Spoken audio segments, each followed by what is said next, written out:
எல்லாருக்கும் வணக்கம். இன்னைக்கு நம்ம சேனல்ல குழந்தைங்கள்லேருந்து பெரியவங்க வரைக்கும் எல்லாருக்குமே ரொம்ப ரொம்ப பிடிச்ச கேர்னட்டோ ஐஸ்கிரீம் தான் செய்ய போறோம்.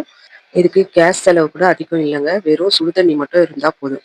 10 நிமிஷத்துல இந்த ஐஸ்கிரீம் செய்துடலாம். டேஸ்ட் சொல்லவே வேணாங்க. நம்ம கடையில வாங்கி சாப்பிடுற கேர்னட்டு சுவையே மிஞ்சிடும். வாங்க ரெசிபி எப்படி செய்யறதுன்னு பார்க்கலாம்.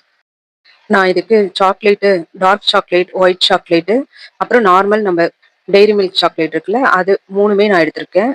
Dark compound 100 gram, white compound 100 gram, Amul dairy milk chocolate வந்து 50 கிராம் எடுத்திருக்கேன். இந்த சாக்லேட்டை டபுள் பாயில்டு மெத்தட்ல உருக்கிக்கலாம். அடியில ஒரு பாத்திரத்துல வெந்நீர் வச்சுட்டு, இதுல நம்ம சாக்லேட் சேர்த்திருக்கோம்ல, அந்த பவுல உள்ள வச்சு சாக்லேட்டை மெல்ட் பண்ணிக்கலாம்.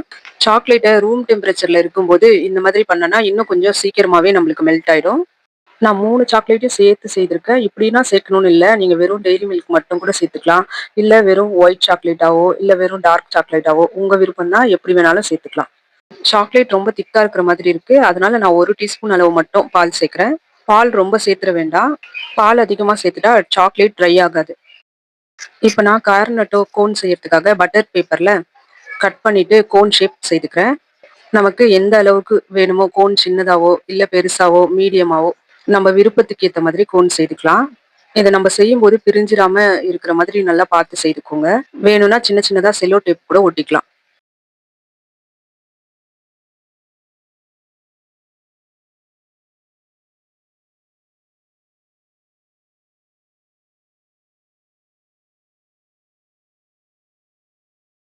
இப்ப நான் கோன் எல்லாம் ரெடி பண்ணி வச்சுட்டேன். இந்த கோன நான் நல்லா செல்லோ டேப் போட்டு வெளிய ஒட்டி பிரியாத அளவுக்கு நல்லா ஒட்டி வச்சிருக்கேன். இதுல இப்ப நம்ம மெல்ட் பண்ணி வச்சிருக்க சாக்லேட்ட உள்ள ஊத்திக்கலாம். சாக்லேட் ரொம்ப மெலிசாவும், தின்னாவும் இருக்கக்கூடாது. திக்கா இருக்கணும். அப்பதான் நம்மளுக்கு ஆறும்போது அழகா நம்ம ஐஸ்கிரீம் கோனோட சேர்த்து வரும்.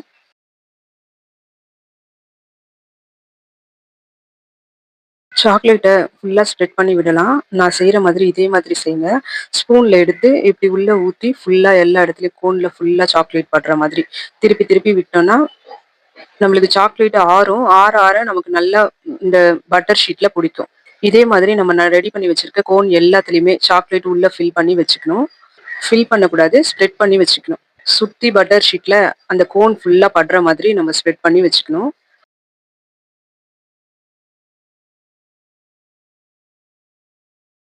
சாக்லேட் நம்ம ஸ்ப்ரெட் பண்ணி வச்சிருக்கோம்ல, இந்த கோன்லாம் இப்படி இருக்கட்டும். இப்ப உள்ள ஐஸ்கிரீம் நம்ம ஃபில் பண்ணணும். அதுக்கு ஐஸ்கிரீம் ரெடி பண்ணிக்கலாம். இந்த ஐஸ்கிரீம 2 விதமா நம்ம செய்யலாம். எல்லா சூப்பர் மார்க்கெட்லயுமே விப்பிங் கிரீம் கிடைக்கும். இந்த இந்த கிரீம் வாங்கி இத சேர்த்தும் செய்துக்கலாம்.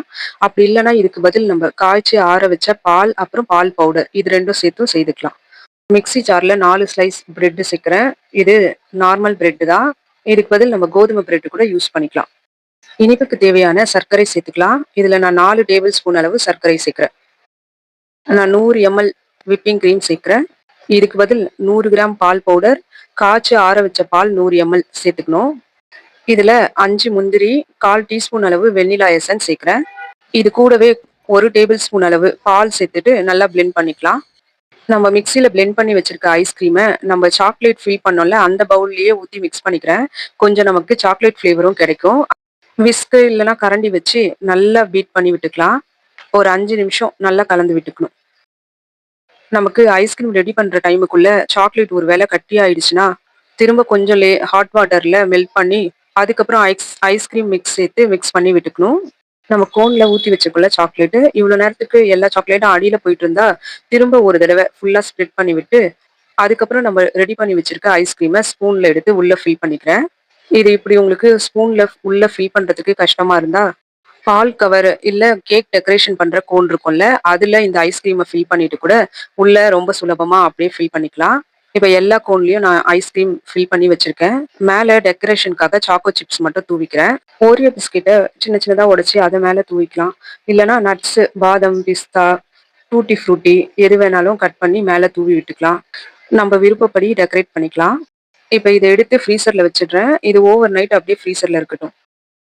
இப்ப காலையில ஆயிடுச்சு. ஃப்ரீசர்ல இருந்து ஐஸ்கிரீம் எடுத்துட்டேன். பாருங்க எவ்ளோ நல்லா நமக்கு வந்திருக்குன்னு. இந்த ஐஸ்கிரீம் ரொம்ப ரொம்ப டேஸ்ட்டா இருக்குங்க. சம்மர்ல ஒரு தடவ வீட்ல செய்து பாருங்க. கேஸ் செலவுலாம் எதுவுமே இல்ல. வெறும் ஹாட் வாட்டர் மட்டும் இருந்தா போதும். அவ்வளதாங்க. ரொம்ப ரொம்ப சூப்பரான கேர்னட் ஐஸ்கிரீம் வீட்லயே செய்தாச்சு. கண்டிப்பா வீட்ல ஒரு தடவ ட்ரை பண்ணி பாருங்க. எப்படி இருந்ததுன்னு கமெண்ட்ஸ்ல சொல்லுங்க. இந்த வீடியோ புடிச்சிருந்தா நம்ம சேனல சப்ஸ்கிரைப் பண்ணிக்கோங்க. சப்போர்ட் பண்ணுங்க. நன்றிங்க. அடுத்த ஒரு நல்ல ரெசிபியோட நான் உங்க எல்லாரையும் சந்திக்கிறேன்.